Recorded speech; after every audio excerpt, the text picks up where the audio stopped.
Satara drugs प्रकरणावरून सुषमा अंधारे संतापलेल्या आहेत। उपमुख्यमंत्री एकनाथ शिंदेंच्या राजीनाम्याची मागणी त्यांनी केलेली आहे। हॉटेलचे मालक एकनाथ शिंदेंचे सख्खे बंधू प्रकाश शिंदेच असल्याचा दावा त्यांनी केलेला आहे। हॉटेलच्या वेबसाईटवर प्रकाश शिंदेंचं नाव असून प्रकाश शिंदे हॉटेल संदर्भात खोटा का बोलले हा मुद्दा त्या उपस्थित करतायत।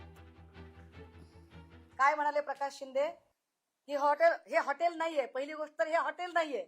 दुसरं काय म्हणतात की हे माझं नाहीये। अरे मी म्हटलं की ते चालवायला मी काल म्हटलं की चालवायला तुम्ही रणजित शिंदेला दिलं। रणजित शिंदे म्हटलाय बाबा मला अडकू नका, माझा संबंध नाहीये। बघा आता तू मैं काय सुरू झाली ती। आता हे विशेष आहे, याला आपण क्लिक करून बघूया व्हॉट्सअपला। व्हॉट्सअपला आपण क्लिक केलं।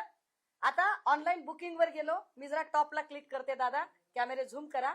प्रकाश शिंदे असं नाव येते याच्यावर, प्रकाश शिंदे। अजूनही प्रकाश शिंदेच हॉटेल चालवतात, कारण प्रकाश शिंदेचा फोन नंबर आला, प्रकाश शिंदेचं नाव आलं, डायरेक्ट ऑनलाईन बुकिंग वर आलं।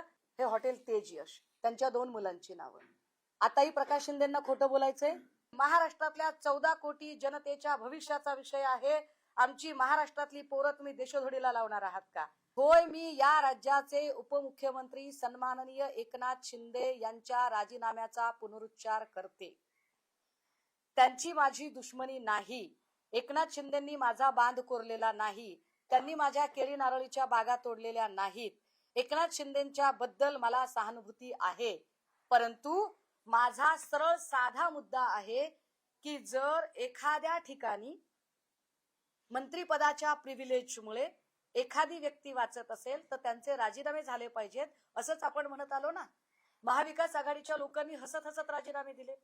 विलासरावजींनी बॉम्बस्फोटानंतर दिला होता। आर पाटील साहेबांनी एका छोट्या स्टेटमेंट नंतर दिलेला होता। अनिल देशमुख साहेबांनी चौकशी चालू असताना दिला होता। त्याने काय फरक पडतोय?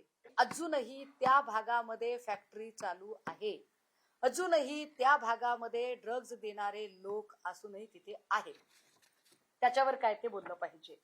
कालच अजून एक तिसरी अपडेट झाली। म्हणजे बघा सातारा पोलीस किती अलर्ट मोडवर गेलं। ज्या तुषार दोषींना इतके दिवस काहीच कल्पना नव्हती, त्या तुषार दोषींना अचानक ते एकदम सिंघम मूड मध्ये आले। सातारा पोलिसांचा मी एक वेगळा पुन्हा अभ्यासाचा वर्ग मला घ्यायचा आहे, तो मी नंतर घेईलच। मला वाटतं आज त्याच्यावर अजून एक जण आय थिंक विजयकुमारजी बोलतील, मी त्यांच्यासाठीचा तो वेळ राखीव ठेवते। पण काल साताऱ्यात तिसरी कारवाई झाली आहे पत्रकार परिषदेनंतरची, ती झाली पाचगणीमध्ये। लोकशाही मराठी ऐका, पहा, जागरूक रहा।